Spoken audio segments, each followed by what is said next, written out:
He needed sympathy. She twirled her flashing needles, sitting upright with confidence. Her smile was captivating as she knitted the wool. She seemed so vigorous, so vibrant, as if all the energy contained within her was being melted into strength. It burned, it glowed, and that lifeless, unfortunate man plunged into the sweet, fertile waters and mists of life like a bare brass bird's beak, desperately sucking. The unkind man's scythe mercilessly cut over and over as he demanded her sympathy. In her compassion for him, life now had enough power to affect her, and she began to create a lively atmosphere, like a weary sailor who sees the wind fill his sails again. As if part of her fatigue was the result of pitying others, and the vitality within her, her renewed determination to live, was also evoked by her compassionate heart.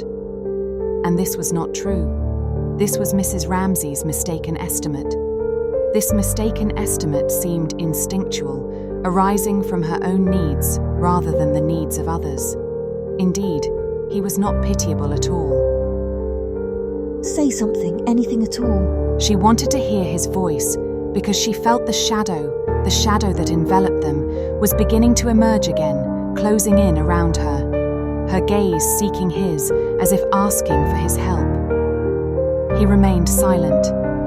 Through the dim wall that seemed to exist between them, she could feel his thoughts like a lifted hand overshadowing her own.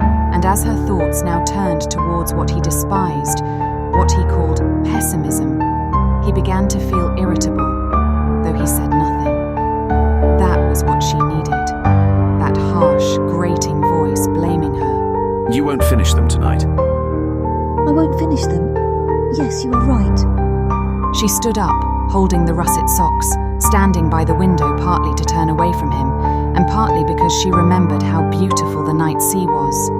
But she knew that as she turned, he too turned his head. He was watching her. He turned and saw her. She was so beautiful, more beautiful than he could ever imagine.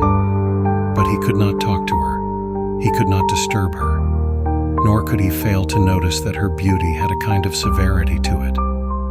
This saddened him, and her distant, indifferent expression hurt him. She was unattainable. As he passed by, he felt unable to protect her, powerless to help. Indeed, all he could do was stand by and watch.